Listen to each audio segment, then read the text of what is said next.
Hello and welcome to the Let's Talk About the Built Environment podcast. We have a change in format today where instead of one guest, I'm being joined by three special guests, all colleagues in the built environment and all female. Today we are discussing women in property and any challenges they may face. Today's guests are all senior leaders, so I'm very interested to hear of the challenges they may have faced or observed and how they've overcome them. As a quick introduction, I'm Jonathan Shaw, a building surveyor and chief exec at AG Built Environment Consultancy. I am joined today by Chithra Marsh, who's an architect and director at Buttress Architects. Chithra is also former national chair for Women in Property. We also have Michele Steele, chief exec of Regeneration Brainery, a not-for-profit organisation which helps young people who are underrepresented into the property and regeneration industry. Finally, my colleague Kat Newton, fellow director and project manager at AG. Welcome everybody. Thank you. Thank you. Nice to see you. Nice to see you. So obviously, just as per the introductions, we've got a very successful bunch of people, but you've probably faced challenges and barriers over your careers. So I'll throw that out. What were they and how did you overcome them? And do they still exist? I found my way into the industry by total accident. So I had a pretty horrible ex-boyfriend who'd already left school and was working as a building surveyor for Durham County Council. So I fell into property. Is he going to be listening? Hopefully not. You know, like that is still true for a lot of people. If you don't have friends or family in property or regeneration or construction, like it's still very much a hidden industry. So for me, one of the barriers was actually, you know, potentially could have been getting into it if I hadn't had that experience of understanding, you know, what surveying is and then starting to dig into it. And then I found planning completely by chance. And then I went to study at degree level for free, got a free education. So I think some of those barriers still fundamentally exist in terms of understanding the roles that exist and the roles that exist for women in particular. So, you know, that's something that we work hard to try to change. But yeah, I mean, I've had an incredible career out of property, but yeah, it could have been very different. Yeah. We share some similar experiences, but some differences. So I didn't necessarily have a barrier coming into the industry, which is quite unusual, because my dad was an engineer. So he worked for Ove Arup, actually worked on the Lloyd's building down in London. Mm. And when I was younger, he used to take me and my brother on site quite a lot, or into the office. They had an office on Fitzroy Square. I don't know if they're still there. Arabs nowadays. And so he used to take me in and he used to say to me, don't sit with the engineers, go sit with the architects because they're less boring. So I used to go, and this was in the 70s where there were Pirelli calendars up. They were still smoking in the office. I was in there for the whole day, smoking in the office. They would send me on little trips to the die-line printer, you know, all of that sort of stuff. So I got quite a vivid, that's what made me fall in love with it, actually. Right. It wasn't so much architecture and a massive obsession or anything with buildings in particular. It was the environment that I fell in love with. They were so generous to me, honestly. They were really kind. The barrier I felt was, I suppose, was when I came into the industry, it was like the late 90s. So I studied mid-80s to mid-90s. It's a long career. It's a long education process for architecture.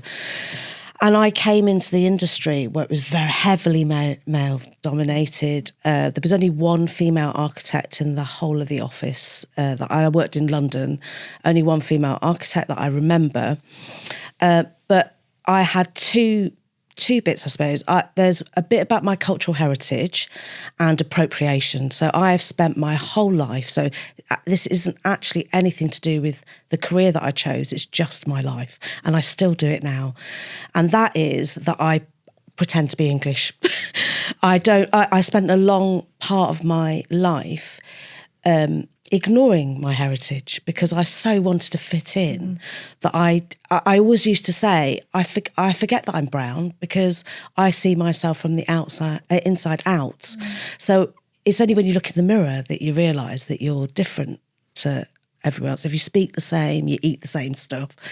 So I had that, and then it was I learned the skill of appropriation, I suppose, which was appropriating into a male culture, drinking pints, smoking, just going to the pub at lunchtime, drinking like 3 pints, then go back to work. I did the same thing as all of the lads did, and I can honestly say now, though, that was my way of stopping the barriers coming up.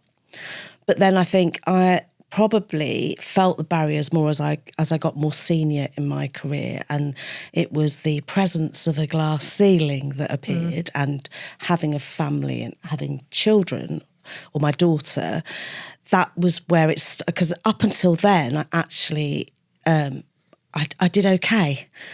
So did you perceive that was because you could put less into your career because you were putting everything into your family life? No, because I was only off for 5 months when I had my daughter. My want to put effort into my career was always there. I remember I have Indian parents. It's education, education, education, and you have to have a good job. So I had that ethic pushed right through me. I had no choice, really. As much as I wanted to be lazy, I wasn't allowed to be. So when I came through, it wasn't that so much. I think it was the perception. So I had the same textbook challenges that every woman has when they go off and have a child. My husband worked in the same practice, and we were on the same level, same job. He got promoted before me. His salary was higher than mine. We were in the same family. I do all the bookkeeping, not bookkeeping, but I look after the bills and stuff. I have always known that he was earning more than me. And did you accept that back then? Yeah, I did. Without question? Yeah, it's funny, isn't it? But that's the whole part of appropriation. If you don't know any better, then why would you? I think you can easily fall into a situation where you feel you're not good enough. You're not as good as him. Mm. I thought my husband was amazing, so I thought he deserved every penny more than I got. I don't necessarily think he thought it that way. He certainly didn't say that anyway. But I just thought he was better than me. And how would things be different now in that same practice? I don't know, because I'm not there anymore, so it's very difficult. You and your husband were in the same practice? Same practice, yeah. And what, do you think he could be paid more? And would you accept that? I think potentially it could. And what would you do? I think I'd be a lot more vocal. Yeah. I know my place, I suppose. I know I have a lot more value in my own ability. Yes. I place more value in myself now, and that comes with age and experience, doesn't it? So I definitely would challenge it, for sure. So he was promoted before you. Obviously, you've reached superb heights. Yeah. So what did that take? Real clarity in what I wanted to do, not giving up on it when people told me to give up on it. So an example of that is I've probably gone through, I was telling somebody the other day, I've been in the industry for 30 years now. The first 20, I had no idea what I wanted to be. I couldn't actually define myself as an architect. I tried everything, like some people specialise in a particular sector or something like that. I could never quite find my place. But I always knew that I loved people. It was weird. That's the bit about architecture that I really loved. And that obviously goes back to when I sat in the studio with those guys, with their fags and everything. It goes back to that. It was the environment I fell in love with. And I learned to love, a bit like you, I fell into architecture a little bit. I fell into it because I did maths, physics and art A-level, and they fit architecture, and my dad was an engineer, so somehow it organically happened.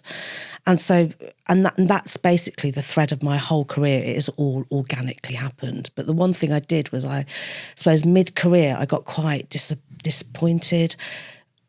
Everybody gets to that point where they think, should I really be doing this? I probably need to go and find a different job. Maybe I'm not made out to be an architect, because if you do hit that glass ceiling, you don't see yourself going any further.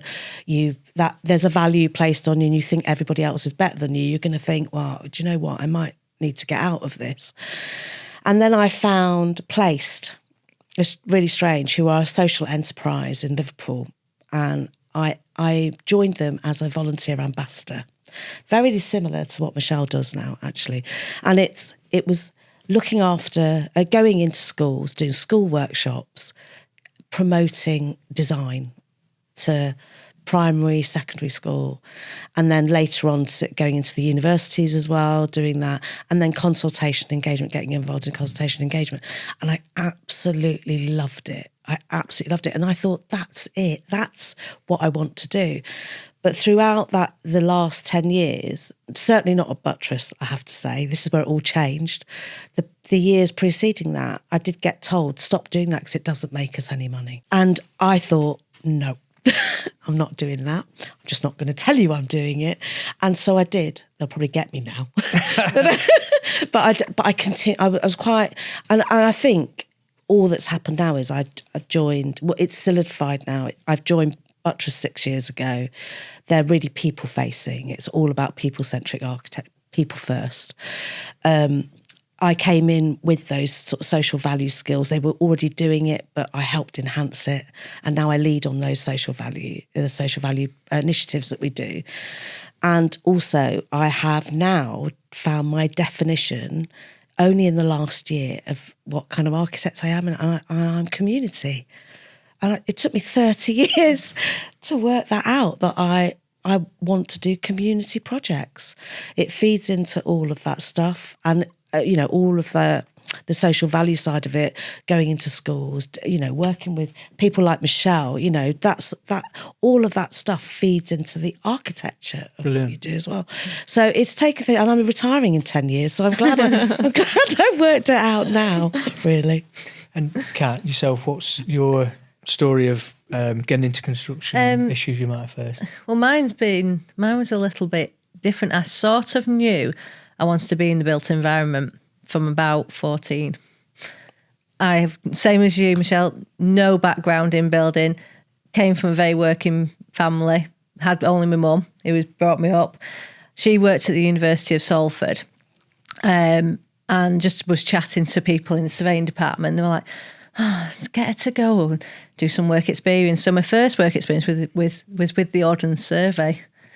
First woman ever to be there, first girl to ever do any work experience with them.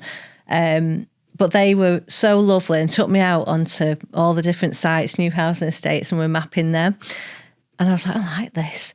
Went and did some more work experience off my own back with some building surveyors. And I thought, yeah, this is what I want to be. I like this. It's like being out of the office, out in the environment, out in the open, back in the office, really understanding buildings. And then I went and did some work experience with Salford University's estate department. So again, off my own back. And then the guys at the surveying department were like, you just need to come and join us and do your degree, because I was going through my A-levels at the time. So I applied and obviously got in because they were like, someone who actually wants to be here, we want you with us. And they never really looked back. Apart from when I went to do my year out, I found there was a bit of a barrier for me getting a placement. And I was a bit like, is it because I'm a girl? Because all the other lads were getting placements? And I was like, oh, this is going to be difficult. But then randomly a company gave me a year out who had never done any year out students before. Never had a female surveyor before. But their background, that was my turning point in terms of knowing what path I might want to go down. They were building surveyors and quantity surveyors, but had all turned to project management. And I thought, I could do this. I'm bossy enough. This is for me. Mm. So I spent 8 years with all the same gang there, doing project management. And then from that, it's just evolved into doing housing with another company, but loads of other commercial work as well. So it's just that project management skills, but having the background of a building surveying degree, having the influence. Now I'm saying like a QS by osmosis, because I've never had a degree in QS, quantity surveying, but I know pretty much what everyone needs to do, because I've done quite a lot of it myself. So that's how there has been some barriers, but nothing that has really stopped me breaking them down. In terms of just things you come across on site, or just in the industry, one bugbear of mine is having to go and ask for the key to go to the toilet. That still happen? That still happens. So I make it a point now, because we're getting older and we can just say what we want. It's like getting to that age where you can just say what you want, can't you? It gets said like pre-start meeting. You will make sure those toilets are accessible for me and my colleagues, because we've got enough girls, in the industry, in our organisation as well. We're very, very lucky. But when I started, I was the only girl for 10 years. I think there are still pockets of the industry where that is a challenge, where there's lots of parts of it now where at the intake level, sort of graduate or starting out level, it's very gender balanced. I think the challenge is then at the leadership level, where that motherhood penalty that Chithra's mentioned kicks in, which it absolutely does. It does, yeah. But at the intake level, most parts of the industry I think are more balanced, but there are definitely pockets where that imbalance still exists. And that's where I think it's incumbent upon organisations like the one I work for to get the role models to kind of show people in schools and colleges that, if you're a woman, you can head up a construction business, you can be, property director, you can have all those roles that maybe are still stereotypically thought to be male dominated. But there's no reason why women can't be absolutely at the top of the tree in all of those segments of the industry. So role modelling is really important. I think, I totally believe that saying. You've got to see it. Sorry, to be it. You've got to be able to see it. So finding those role models and getting them in front of people, right at the start of their career journeys, where they're contemplating what they're going to do, is really important.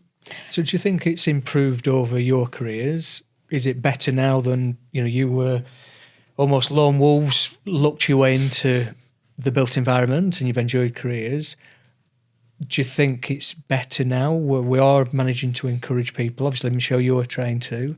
I think there's lots of things that are better now. I think there's lots of more positive conversations, as being a female within the industry. Some of the things that, I can see being talked about, not as much for people starting out in the industry, but certainly to get a bit older in the industry, talking about, the impact of the menopause in the working environment. I think they're all positive conversations. I've shared a bit with some colleagues recently about my challenges with infertility and on a fertility journey over a long period of time. Albeit I only felt like I could share that once I was out the other end of that journey. I didn't feel like I could share it whilst I was in the midst of it. I think there's still a lot of challenges around talking about women's health in the workplace environment, and that probably extends beyond property into all kind of all industries. But I think we're on a journey where those things are getting better now in terms of making women feel more empowered at work and more able to sort of, I guess, bring their whole selves to work and share those challenges. But yeah, it's definitely still a process, still a journey. There's still quite a lot to be fixed. And I think, going to that, the point about motherhood, there's just this fundamental challenge in this country around how we're structured in terms of parental pay. It is so imbalanced in terms of, by the time you're onto statutory maternity pay, the benefits for the male, in a heterosexual relationship to take the time out of work to share those kind of early days parenting experiences, the incentive just isn't there to do it. And so typically it's incumbent on the woman to take the time out, have that 6, 10, 12-month period off work, and what that can do in terms of, I guess, career progression, pay, reward, but also just confidence. Getting back into work after you've had a baby is a massive challenge for a lot of people, and that can have really long-lasting consequences. So I think a lot of that stuff structurally, there's more for all industries to kind of try and work on and lobby government over. But the more that employers can do, I suppose, around whether that's if they're able to adopt more flexible, better policies in that regard, the better it'll be. Yeah, I tend to think it's not quite there yet, because I think it's this generation that are making the difference. So with our generation are the ones, the first swathe that have come through, and those changes take time to build up, and that influence. I mean, you can see with the advent of women coming into the office space that things have changed. That, you know, more flexible working, a sort of more. There's a purpose and a culture that's being infused into office environments as well. It translates into our designs as well as architects, but that sort of. And I'm not going for the cliche that all women are nurturers, but we definitely bring something in that is different to men. There is differences between men and women, and the benefits we bring. You can see the benefits that we bring in to the mentoring. Who talked about mentoring 20 years ago? Or coaching and. A bit more flexibility and understanding, mental health and well-being. All of these things, I think, have been brought into the workspace because of women entering that space as well. But the problem is that we've got sort of, I suppose, I don't want to say it, but it's like outgoing old guard, incoming new guard. Which is more balanced. I agree with that. And it's not just about women; it's about everybody. It's all genders. Everybody that identifies however they want to identify, all bringing completely different perspective to the workspace, and each one contributes. So that sort of is. I don't know what the analogy is, but it's like the waves coming into the beach, I suppose, isn't it? It takes a bit of time for it to come in, and for the old sand to blow away. Is that work? Yeah. That works. I can come up with a different one if you want. No. That's terrible. The flexibility, increased flexibility and hybrid working practices have helped speed that up. Yeah, I think COVID had a hand. I was just going to say, though, it wasn't like that before COVID. Yeah. So there was difficulties of balancing, I think, as a mum and being in work. My thing was always, well, we've got all the dads sat there. I was the only mum at the place I was before I was at AG. And it was difficult to sort of say, well, I've got to go and be mum now. Whereas they had the mums at home, the wives at home who did that, but they weren't doing the same job as I was doing as those dads, if you know what I mean. It was really, I always found that a bit of a challenge. COVID's come along and it's proved that actually we can work at home, which means that at 5 o'clock I can go and pick him up from after school club. See, also, it makes it easier. The pre-COVID in inflexible businesses, you had to be there, say, 9 o'clock, didn't you? Yeah. Whereas, and that potentially led to, well, there's only one member of this family team can work because that's outside that. Yeah. The school runs outside that. So all that's changed. And some of that, I guess, may be driven by the lack of people in the industry, skill shortage as well, where employers have to play ball more than they used to. And maybe the old guard don't want to play a ball and their businesses that are going to be really struggling. I think some of them are far more open-minded and they're learning. It's people that are that sort of last 10 years of your career. I count myself as one of those as well. So I am part of the old guard, really, to a certain extent. But I think it depends on how open-minded you are. And some are very open-minded. There's a scale. Some are very open-minded and some are just not. Mm-hmm. And you could tell from after COVID, you could see that the companies that got their staff back into the studio or their offices as quickly as possible, whereas the other ones, some of them waited a bit to see what was going to happen before they thought about the people, I suppose, rather than just the business. So, yeah, I think it depends on the flexibility of it. It's funny, really, because early on in my career, this isn't funny actually, but early on in my career, just after I'd had my daughter, so I'd been off for 5 months, and there was a keenness to get me back as quickly as possible because I was part of the management team. And so obviously they don't want you to be away for that long. At the same time, my husband was very ill. And I don't want to go into the detail because if he ever listens to this, but it was mental health. sort of issue. And my friends and people that are very close to me know lots about it. So at the same time as I came back into the industry as a new mum and trying to, and remember I hadn't been promoted, he had. And a colleague at the same level had been, 2 male colleagues. So my husband and a male colleague had both been promoted. And at the same time that I was pregnant, so I didn't get promoted. And then as soon as I got back, they offered me promotion. But then my husband sort of wasn't well. And I remember that 9 to 5:30, I would have to rush to nursery, put her into nursery. My husband was pretty bad, so I was worrying about him. I would go into the office, try and do my job, and I wasn't somebody drawing for somebody else. I was trying to lead projects. Yeah. And then at 5 o'clock, so I'd have to leave early, even though my finish time was 5:30, get in my car and go and get my daughter from nursery before it shut and get home.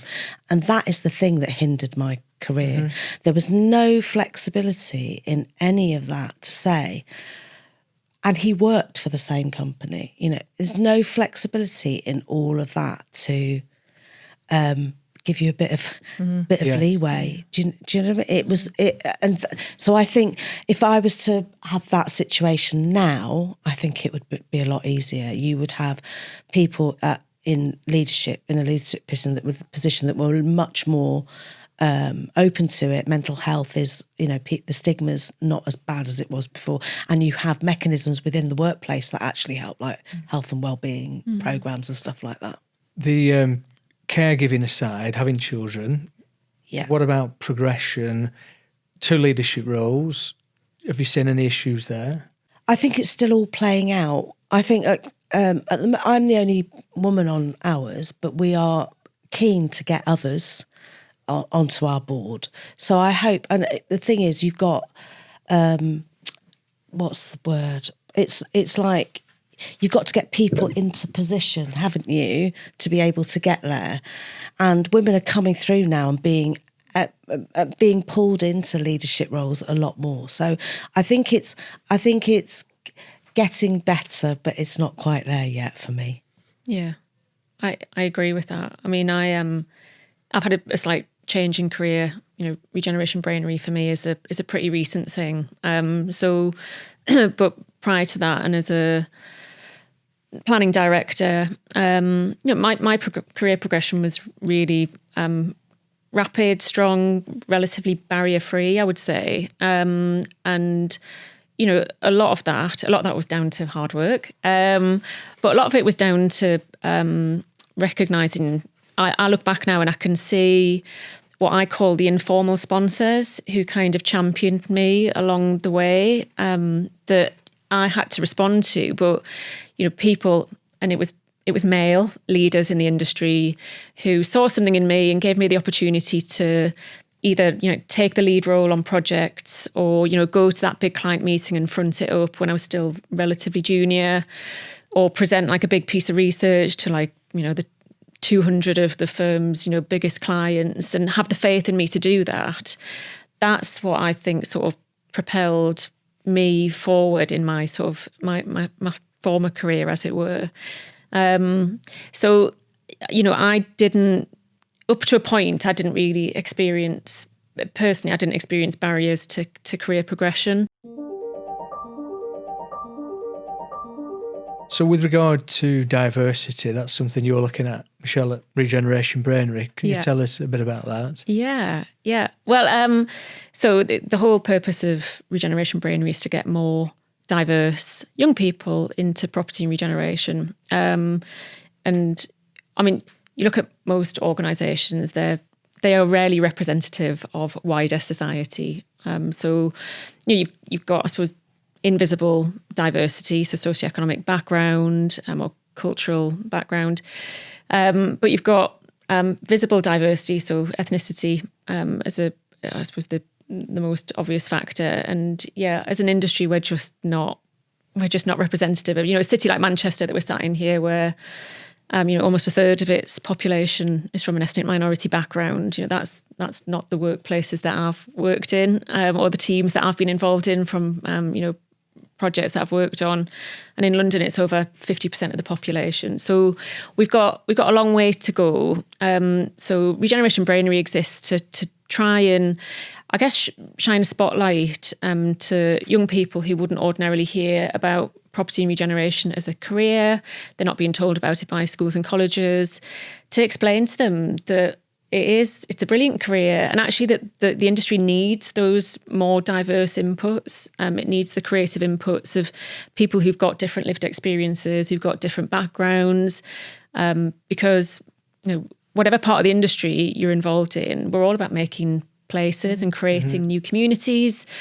And we can only really do that, we'll talk about sustainability, in a properly sustainable way that works for all members of society if we've got diverse inputs to our processes, that we understand what different people need.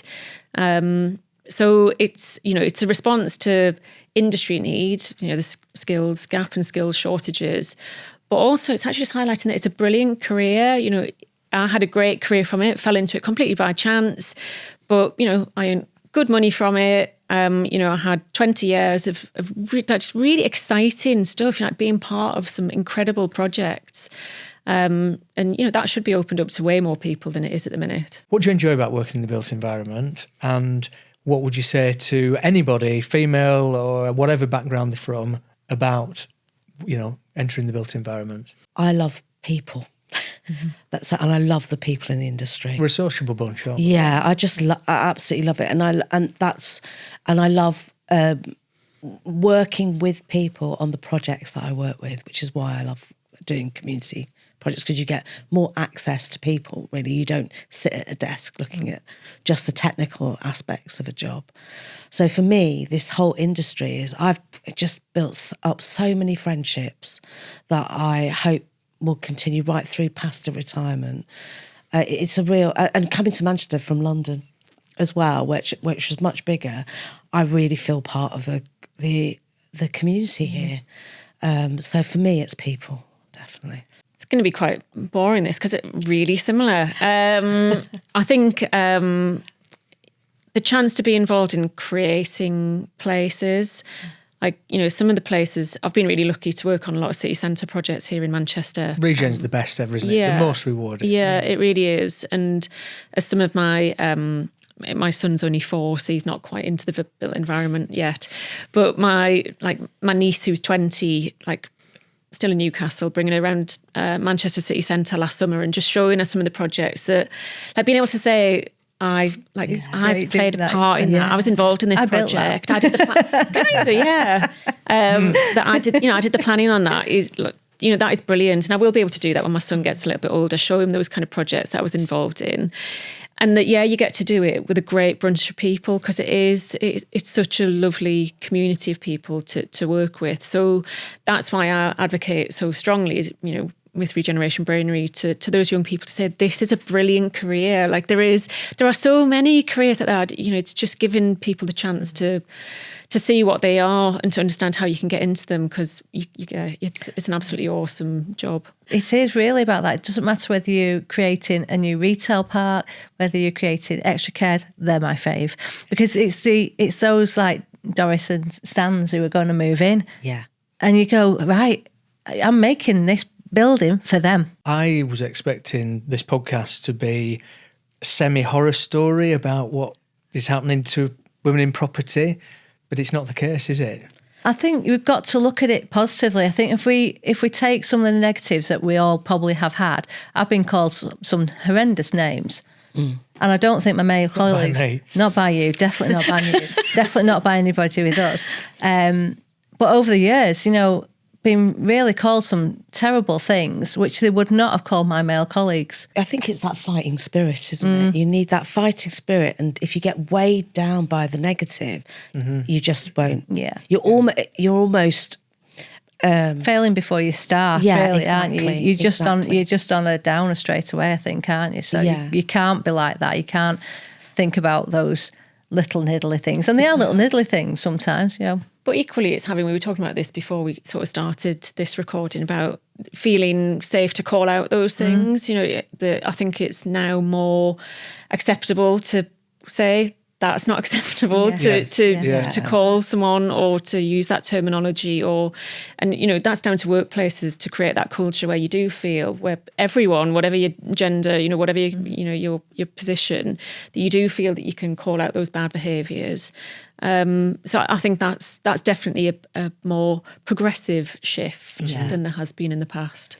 Yeah. It sounds to me like, almost in summary, if we can highlight these careers to people, to a wider group of people, encourage them into the industry, then allow them to live their lives at the same time, then we've a fighting chance, haven't we? Yeah, absolutely. So future trends, anybody? What do you think?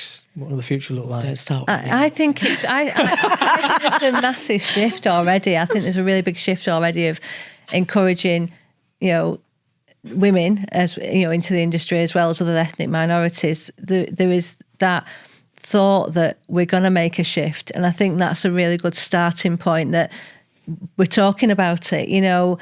It takes a while to get there, and it will take us even a few more years to start a bigger ball rolling, but we've got it going. For me, it's a cultural thing. So I think it will become a lot more broad reaching, so people will be able to bring we talk about whole self, but the education in this industry streamlines you into one direction. And actually there's people from lots of different backgrounds that bring things that aren't in the industry yet. That innovation, the cultural history that they bring with them, where they've done things, they've been innovative. It's happened somewhere else in the world, and they know that from their cultural heritage, but it hasn't been brought into this industry here. Because our point of reference, I always say this, our point of reference is quite small. Slow to change. It's really slow. So when we talk about, we've all got to concentrate on sustainability and the way things are going in the world, climate change, all the other things. Even with COVID, that sort of suddenly reduced our global reach, because we're scared to get on a plane. So because of our carbon offsetting or train to MIPIN. Yeah, all those sorts of things. But actually what you're doing is you're contradicting your cultural reach. So you're not learning from places further afield of how they do it. How do they innovate within, because actually some places further afield are actually experiencing those things that we're worried about now. Yes. And they are dealing with it in their own way. And we've got to remember that to learn from those far-reaching places. The globe is all one area, right? It's just one little round ball that we all belong to, and we need to place as much as importance on the innovation somewhere else as we do within the reach that we have. And the way to do that as well is not just get on a plane and go and see the country, is to invite those people into your workplace with that cultural heritage, that innovation that comes with them. And then that makes it, that's where I think that the world should go next. Not going to top that, Michelle. I don't think I can improve on that one bit. Absolutely, I couldn't say it any better. So you're all clearly amazing role models, and hopefully people will be inspired by listening to this and maybe want to get in touch with you and talk to you about that. So I've enjoyed spending time with you. Thank you. Oh, Thank you for having us. You're welcome.